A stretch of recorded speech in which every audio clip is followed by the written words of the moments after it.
Hello everyone, this is Sashay away with Barry, and I am back in the bathtub. And I was lazy, so I just put a towel on my head because I didn't want to put a wig on. But I got my lips going in this lovely blue. I got my earrings dangling, I got my lovely P-Town shirt on, and we are ready to go. We're just waiting for some people to come in. So let's talk about what I did this yesterday and today. I worked today, which is no fun. It was a rough day. So I have my cocktail with me today in my little me glass and my metal straw, saving the environment. And I am sipping on my cocktail because it was quite a work day today. I'm tired of fighting with people. And that's all I can say about it. That's why I'm drinking a cocktail right now. I forgot it last night when I got in the tub, but I am here now with it on the ledge of the tub. We're going to talk about RuPaul's Drag Race Season 1, Episode 3, The Queens of All Media. But first, I'm going to tell you what happened last night.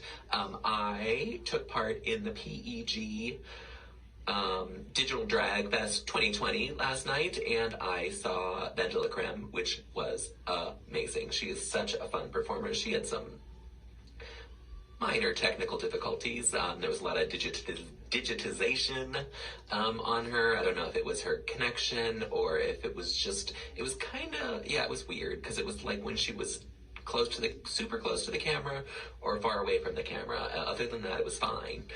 So I don't know if it was just her connection or what she was shooting it on, if it was her phone, a laptop, whatever it was. But it was really, really fun. She did 2 costume changes in the half hour that I saw her. And she talked a bit and then did 4 numbers, 1 from each of her cabaret shows. I've seen all but 1 of them, I think. So that was exciting. I got to see that. And she did a number for her upcoming one that is going to be on tour once this whole thing is over, which I saw in Provincetown last summer. I think it's called Ready to Be Committed or something about that, and it's about getting married. So she did, that was her closing number. It was really fun. I highly recommend you take advantage of the Digital Drag Fest. This is my 3rd one. I saw Nina West, I saw Alaska, and this was Vendela Creme. Coming up this weekend, I think, on Saturday afternoon, I am going to be watching Divina Campo, and then on Saturday afternoon, I have Bag of Chips, so I'm very excited about that. They are winding down for the ones that I have, so I may have to purchase some more because I'm really, really enjoying them. I've also purchased the Work the World digital tour that is going to be happening, hosted by Bianca Del Rio and Lady Bunny. So that is exciting. I believe that is also that Saturday night, I think at 8 p.m. Eastern Daylight Time. The last I saw was $10 for it, which is a super, super bargain. It may have gone up. I'm not sure how long that $10 discounted rate was available, but go check it out. It is being done, I can't remember who's putting it on, but it's the people that do Work the World.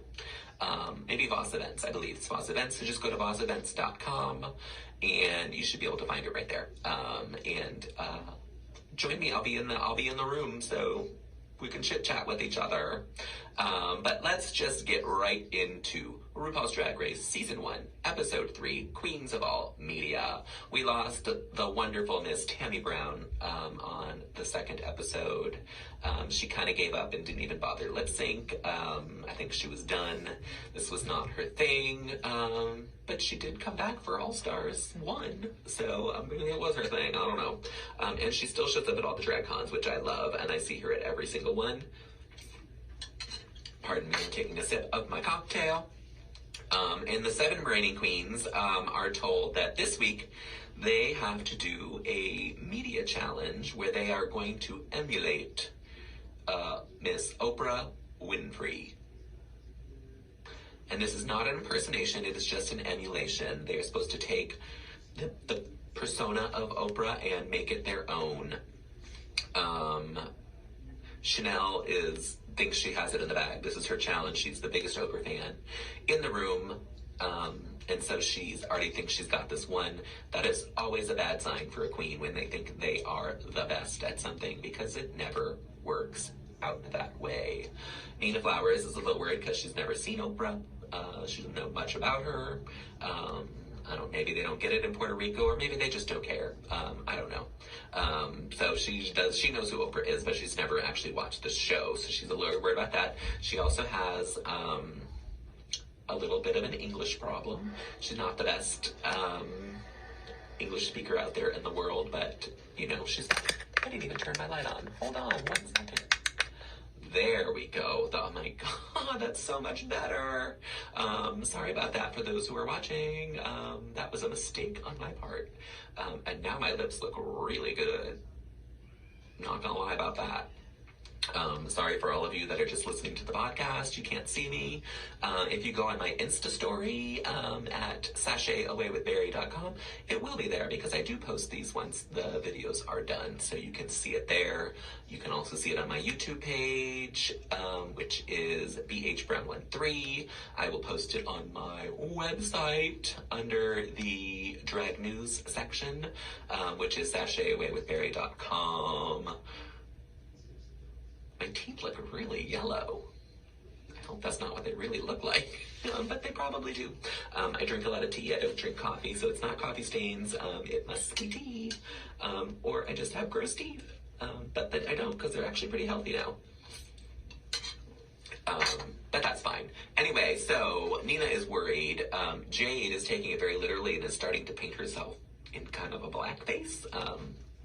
Jade is some form of Hispanic. I think she might be Puerto Rican as well, but lived here in the States. But she is painting herself black, and the queens tell her to stop. She just has to emulate her, not impersonate her. So she does. She takes her whole face off and redoes it. They get to pick out costumes from a bin that's supplied to them, and then they can make their own. Those are the choices. They make a lot of their own costumes on season 1, which I love, because that is the drag that I know. And the only person that's actually making one is Rebecca Glasscock. She's going to make her own costume because she didn't like the garbage that was given to her, apparently. I don't know. It was fine. The challenge is in 3 parts. They have to do 3 different stages of Oprah, and that is when she was a anchor woman in Georgia, I think. I'm not sure. Georgia or Mississippi, one of those states. She was an anchor woman on the news, and so they have to read from a teleprompter. This is the first time this has ever been done. It is always a disaster because they try to fuck them up with really, really, really hard words. So it's not the best scenario for them. But that's fine. It's all good. They're going to read from the teleprompter. The next is to sell products, like Oprah did on her show for her My Favorite Things. And the third task is going to be interviewing a secret celebrity couple. And it turns out to be Tori Spelling and Dean McDermott. I don't think they're married anymore, but they were at the time. And they have a bunch of kids. They have a lot of sex. Great. They had a TV show. It was called Tori and Dean something or other, reality show. And Tori was there to talk about her book, Storytelling. Like Tori Spelling, but Tori Storytelling. The teleprompter was pretty much a mess. I thought actually Rebecca Glasscock probably did the best at it. They really liked Bibi Zahara Benet's teleprompter, which she was fine. She spoke really eloquently and slowly. The words, when they give them the crazy, crazy words from around the world, everyone stumbles. Nina Flowers just made me laugh because she couldn't pronounce anything, and that was amazing to me. Chanel thought she did great, but it was fine. It wasn't outstanding, but it wasn't terrible for that part of it. And then they have to sell some products, and the only standout for me was, China was really good too. She was really good at the teleprompter challenge, and she made herself look like Connie Chung, and she even says that when she's like, "I'm Connie Chung," which I don't know what nationality Angina is. Maybe she's Chinese, and that's great. But I know that there has been a lot of talk about co-opting the cultures. Sometimes the Asian people get a little pass of it. Manila Luzon did not. They did not like her doing the Asian stereotypes, but she is Asian. She's Filipino.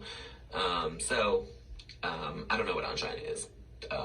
So she was really, really funny, and the Connie Chung thing made me laugh a lot. I don't know if anyone is even, no one's in this room, so I don't know if it's even recording. I hope it is. If not, it's all going to be on my podcast, because that is recording. They had to sell things, and Angina did a really good job of this. And it was a hair dryer that they showed. There was also another product, I can't remember what it was. But the only one to watch was Nina Flowers. She was so funny. She had this crazy afro wig on.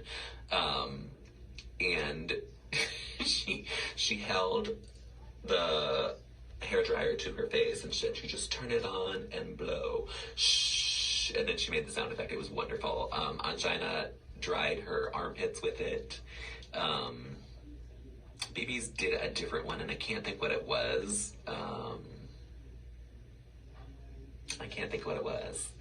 But it wasn't anything special to me, but it was fine. The last task was interviewing, and this was kind of the big one, because this is what they showed for everyone. Akasha didn't even bother to get up when they came in. She made them lean down to give her a kiss. And then when it was over, she didn't even say goodbye to them. She just walked off. It was terrible. Terrible. She would have been fired on the spot if that had actually been her job. BB was fine, and she was very personal, and she asked good questions. Chanel was awful. Awful. She talked over them. She asked like 12 questions in a row without them even answering one of them. Just not a good interviewer. And she thought she did a great job, of course, because she's going to win this challenge. That was what she told us at the beginning. But it was really, really bad. Angina was great. Rebecca was great. Rebecca put her hand up like this to talk to them, like she was actually cared about them. Really good. Nina Flowers was just funny because English is clearly not her language. She made a reference that Tori had HIV when she was supposed to be saying hit TV. Which was really, really funny, and Dean kind of played along, and it was really amusing. But she fixed herself, and it ended up just making her more endearing. So that was good. We had 2 guest judges, Howard Bragman, who I have no idea who that is. He's somebody in Hollywood, but makes no difference to me. And also Deborah Wilson from Mad TV, and she did the Oprah character on that show for, I believe, 8 seasons. So they are our guest judges. And then we watch all the videos that are there for them. And I'm trying to think what the runway theme was, and I can't think what it was. Oh, it was Your Best Drag. It was Come Out as Your Best Drag. And that's what Chanel did. She came out in a big snake head, boobs out, and a little body skirt. It was a gorgeous, gorgeous showgirl look, which is what she gives us every time. But it wasn't enough to save her. She ended up in the bottom 2. Blah, blah, blah, blah, blah, blah, blah, blah, blah, blah, blah, blah, blah, blah. The judges picked BB Zahara Benet as the winner of the challenge. I don't remember what she wore on the runway. I'm sure it was that gigantic hair that she still wears to this date. She wore it on All Stars 4. She wears it anytime I see her at DragCon. She's wearing it. It's gigantic. The big lion mane, and she wears it in the Rocket Tic Tic Tac Ta video. And so that is the hair that she wore. And I think she wore jungle print as well, like a bodysuit kind of thing, which is her signature. Hi, Ryan.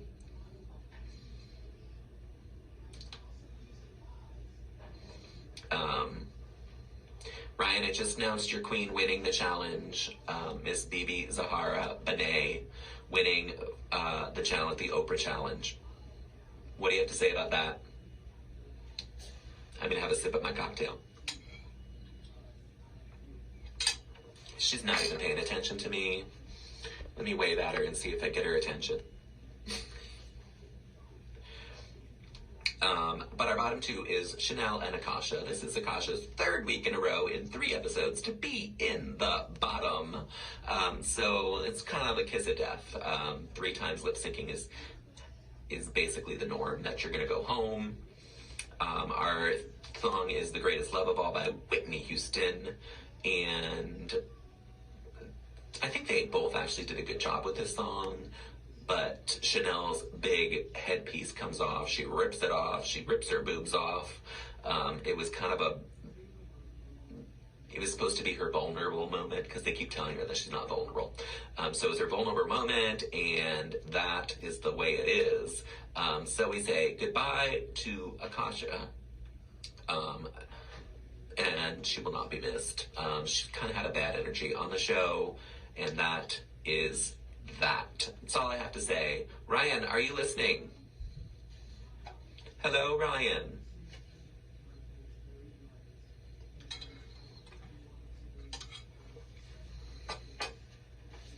I'm waiting.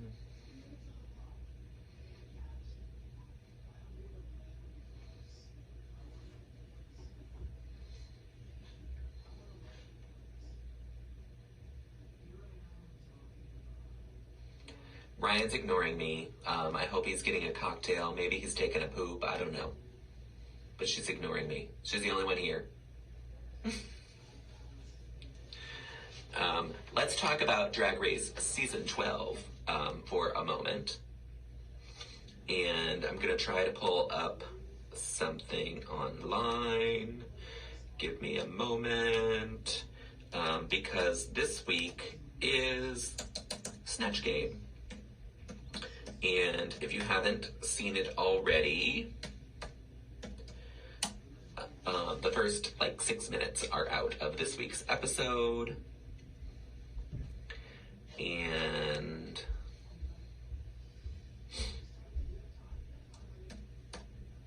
I am going to try. Not loving hip hop. Thank you. Nope, not Cardi B either.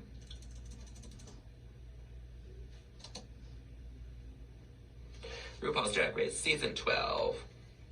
Watch Act 1. I'm going to play this, and you're going to get to hear along, so enjoy a little bit.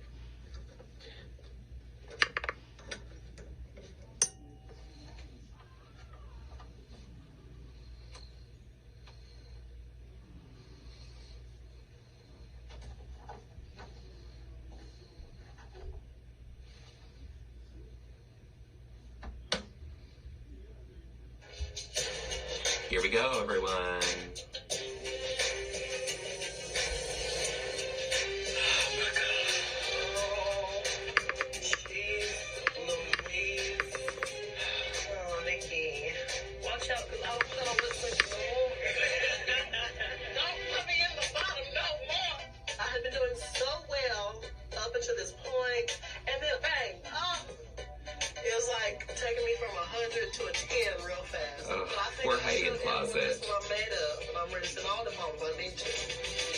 She goes in the ball home. How do you feel about being towards the bottom?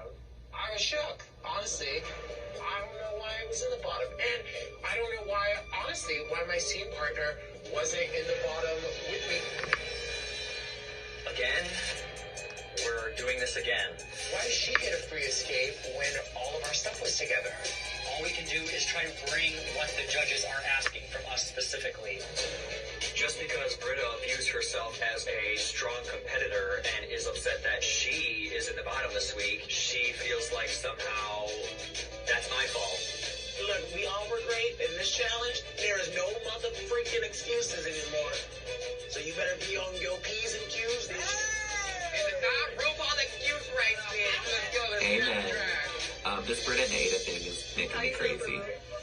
If they don't lip sync against each other, it's all going to be for nothing. I don't want to have to continue going through this competition in those moments feeling good about myself, just to have other people tearing me down. These bitches have been coming for me from day one. Honestly, I'm not here for it, so quiet Aiden isn't going to be quiet for much longer. At the end of the day, it is what it is. All we can do is slay. There's 10 girls left in this competition. It's time to step up my game because I am not satisfied with just being safe now. I really just want to hear who they're doing for a Snatch Game. Get packing.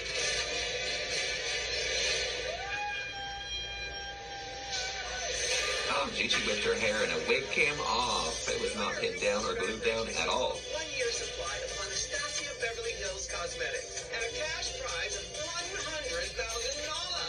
With extra special guest judges, the stars of Mean Girls, Daniel Franzese and Jonathan Bennett. Oh, Jonathan Bennett is so cute.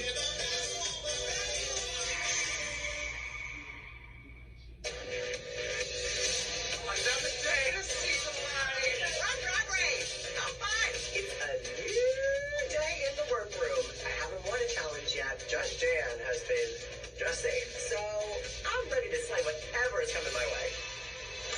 Hello, hello, hello. All right, sis. The Emerald City has arrived.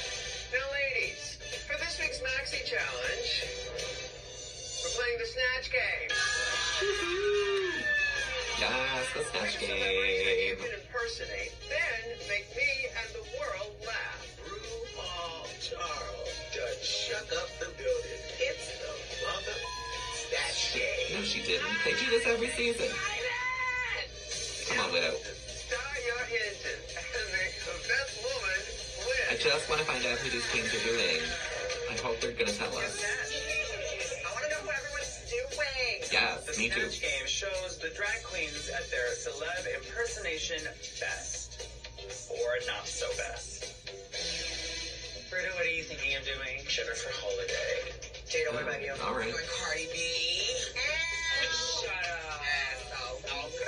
I'm doing Widow, who are you doing? Widow put on the crazy wig. You can't tell by the hair? No, It looks like Tina Turner. Thank you. Oh. Someone's cultured in this that is bitch. not a Tina Turner wig. First of all, when you see this, you will agree with me. Widow's doing Tina Turner, but then halfway through she wants to do Ike Turner, but I don't know if that's a good idea. Like, Yeah, I don't know that that's a good idea either. Situation. Luckily, I did good in the last improv, so hopefully I can continue my improv career. Yeah, I was in the top group that week, but as my sisters in that group liked to say, they carried me through. Yeah, they did say that, didn't they? Oh, Sherry Pie had on a weird gray wig. Doing Patricia Quinn. Who? She played Magenta in the Rocky Horror Picture Show. Oh my god, really? She's like an old, kooky woman now, so... Are you playing the old her or the new her?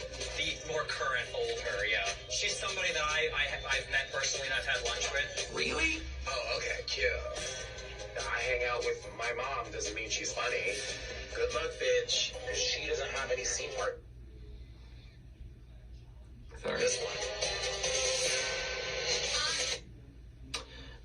That was kind of weird. I don't understand what Aiden's doing.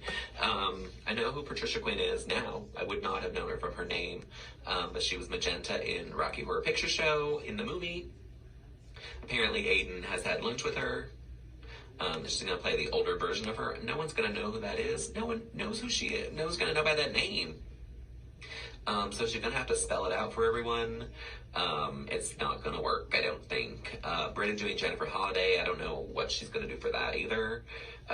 Jennifer Holiday doesn't really have any catchphrases if she's just going to sing it, I'm telling you, from Dreamgirls.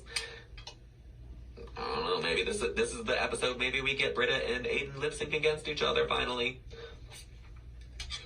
But who will go home? That's really kind of all people care about right now. I think people are wanting Aiden to send Britta home because of the way she's kind of been bullying her. But I don't know that Aiden can win a lip sync, and I think that's why she hasn't been in the bottom two yet, because they didn't want to send her home because she's causing all this drama in the workroom with the girls, so they kept her around for that. But her time may be up this week. Widow doing Tina Turner and then maybe switching to Ike Turner sounds like a bad move. We had a Tina Turner before. Shangela did it. She did okay. It wasn't great, but it was passable. When you watch this wig that Widow put on does not remind me of. It's literally like a big ball on her head. It makes no sense. No sense at all. And I think that's all we heard. Oh no, Jada is doing Cardi B. Again, is she just gonna be going, oh, the whole time? Is that gonna be her answer for everything? What else does Cardi B do? Nothing. She has a Census commercial out now, but that wasn't out when this aired. Or when this was taped, so she has a Pepsi commercial. But that's also about the Oprah. So yeah, I'm worried about these ones that I've heard so far. So far, nothing has excited me. Sherry Pie had on this weird, like, grandmotherly gray wig. I thought she would do something crazy, and like old school, like Betty Davis. I heard Willem, I think, said on the podcast, or maybe it was Alaska, one of them said Ethel Merman, which would have been genius, because she could have pulled Ethel Merman's voice out. She could have been quoting Valley of the Dolls. She could rip her wig off at one point and say, I'm going out the way I came in. Ethel Merman is a genius choice. I hope that is what Sherry Pie does.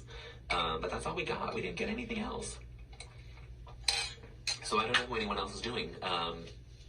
That's it. It was a really quick tease. I'm looking at it now. It's 5 minutes and 26 seconds. You can go watch it. It's on VH1's YouTube page right now. So go and enjoy that. That's all I have for today. We are out of here really early because no one jumped in to talk to me today. I'm all by myself still. I got all made up in this beautiful towel, my earrings and lips, for no one. No one to watch. Ryan jumped in, but I think he jumped right back out or got disconnected, but he never came back. So goodbye to Ryan. He's on my shit list right now. Didn't want to talk to me at all. But I will be back again tomorrow night. We're going on to episode 4. I have to go watch it right now because I have not watched it yet. But that's it. I will be back tomorrow at 7:30. Talk to you then. Bye.